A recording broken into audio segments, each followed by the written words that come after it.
Assalamualaikum warahmatullahi wabarakatuh. Ketemu lagi dengan Kak Furkan di channel Arif Furkon. Bagaimana kabar Bapak Ibu? Semoga senantiasa dalam keadaan sehat dan diberi kelancaran segala urusannya ya Bapak Ibu ya. Oke. Pada video kali ini Kak Furkan kembali berbagi informasi ya terkait P3K 2024. Tentunya Bapak Ibu wajib mengetahui informasi up to date seputar ASN 2025 ini di channelnya Kak Furkon ya tentunya ya. Oke, langsung saja kita ke informasinya Bapak Ibu. Masih tentang penataan tenaga non ASN Bapak Ibu ya. Di sini memang sudah dirapatkan kemarin, jadi memang harus dituntaskan Bapak Ibu ya, dibantu Mendagri, Menpan RB dan Pemda terkait itu wajib menuntaskan tenaga non ASN yang ada di daerahnya. Tentunya ini pertimbangan penataan tenaga non ASN-nya itu berdasarkan guiding principles.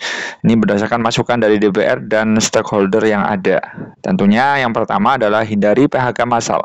Kemudian hindari pembengkakan anggaran dan tidak mengurangi pendapatan yang diterima saat ini dan sesuai dengan regulasi yang ada. Oke, jadi teman-teman yang khususnya yang sudah terdata dalam database BKN yaitu R2 yang tanpa L ya Bapak Ibu ya. R2 and R3 itunya tentunya berdasarkan poin yang kedua ini tidak mengurangi pendapatan yang diterima saat ini. Misalkan di sini paruh waktu ya Bapak Ibu ya, diangkat sebagai paruh waktu. Itu tidak akan mungkin ya kan? Tidak akan mungkin gajinya itu kurang dari yang saat ini ya kan? Saat ini. Nah, ini sudah resmi Bapak Ibu ya. Jadi meskipun teman-teman nanti notabene diangkat paruh waktu itu tidak mengurangi pendapatan yang diterima saat ini. Nah, berarti gajinya itu paling enggak itu sama atau lebih besar. Nanti tergantung Pemdanya Bapak Ibu ya. Seperti itu. Kemudian tidak mengganggu pelaksanaan pemerintahan, pembangunan dan pelayanan publik. Nah, kemudian mendorong peningkatan kualitas dan profesionalisme SDM ASN. Dan yang ketiga adalah memberikan kesempatan nih kepada seluruh warga tenaga negara termasuk tenaga non ASN XTHK 2 untuk berkompetisi menjadi ASN. Nah, seperti itu. Ini sudah pertimbangan ya penataan tenaga non ASN. Kemudian terkait kondisi formasi yang lebih kecil ini harus segera dituntaskan. Nah, bahkan Mendagri menodong ya sejumlah Pemda sudah ditodong ya oleh Mendagri untuk segera mengajukan formasi yang minim. Tentunya di sini Kabupaten Goa ini nol formasi Bapak Ibu ya. Artinya tidak ada yang diajukan padahal non ASN-nya 4 ribuan. Kemudian Kabupaten Sinja juga nol formasi dari 4 ribuan juga. Nah ini merupakan hal yang tidak wajar Bapak Ibu ya. Istilahnya loh anggaran sebesar itu kemana? Seperti itu kan Sinja ini. Kalau yang lain-lainnya ini masih mengajukan meskipun nggak banyak Bapak Ibu ya. Di sini 5.800, 102 cuma. Kabupaten Bandung Barat juga 400, 6.000. Wah ini juga menjadi pertanyaan besar seperti itu Bapak Ibu ya. Kemudian di sini memang daftar pemerintah daerah ya kan. Ini adalah daftar pemerintah daerah yang tidak mengusulkan kebutuhan PPPK. Ini Papua ya kan. Kemudian Papua Selatan, Papua Tengah, Papua Pegunungan. Tetapi ini daerah otonom baru, jadi memang tidak ada non ASN. Jumlah non ASN-nya nggak ada. Ini Tapanuli, Kapahilang, Merauke, Jaya Wijaya. Ini tidak ada yang mengajukan formasi. Kemudian Goa tadi ya, Goa, Sinjai, Sopeng, Bangka, dan Gorontalo. Ini keterangannya telah melakukan konfirmasi non ASN untuk mengikuti seleksi PPK tahap 2. Wah, ini tahap 2 semua gimana ya Bapak Ibu ya? Tahap 1 aja masih belum beres ya kan. Jadi tahap 1 untuk kasus yang R2 dan R3 ini masih belum beres.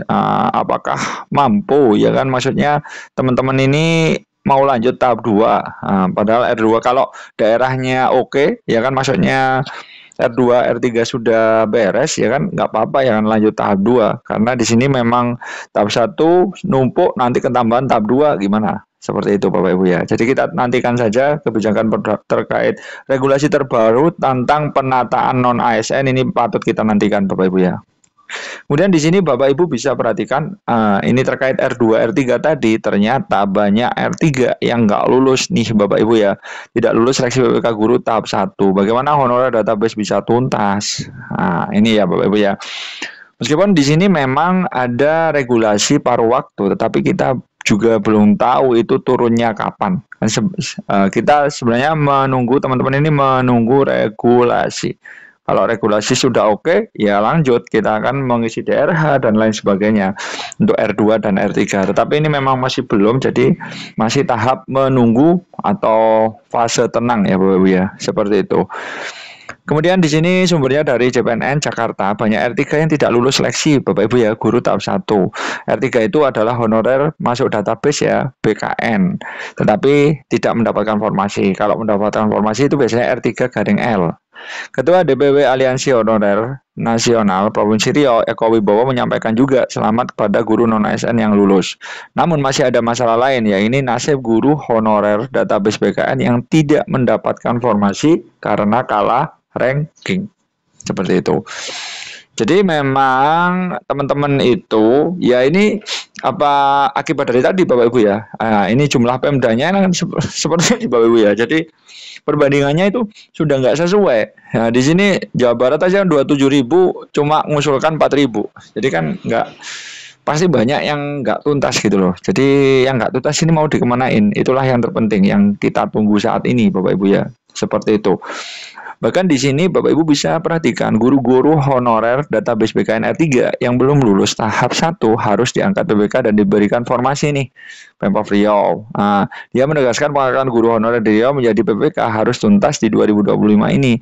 Jangan ada lagi yang berstatus honorer, semuanya harus ASN P3K seperti itu. Bahkan di sini Bapak Ibu bisa perhatikan bahwa tokoh muda pendidikan Riau itu memohon kepada Presiden Pak Prabowo Subianto agar segera memerintahkan Menteri Menpan RB Ibu Rini gerak cepat nih menuntaskan pengangkatan guru honorer PPPK tahun ini.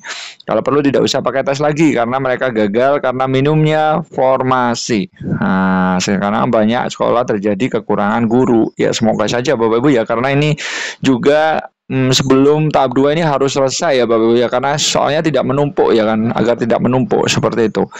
Nah, R3 itu kalah ranking dengan peserta prioritas. Kendati nilai mereka jauh lebih tinggi, sayang sekali guru-guru R3 yang pintar tersingkir karena tidak ada formasi dan pemerintah harus menyelamatkan mereka. Seperti itu ya, semoga saja Bapak Ibu ya, memang notabene ya itu faktor S juga sertifikat ini misalkan sesama R3 bersaing juga ini ada faktor S Bapak Ibu ya, atau sertifikat.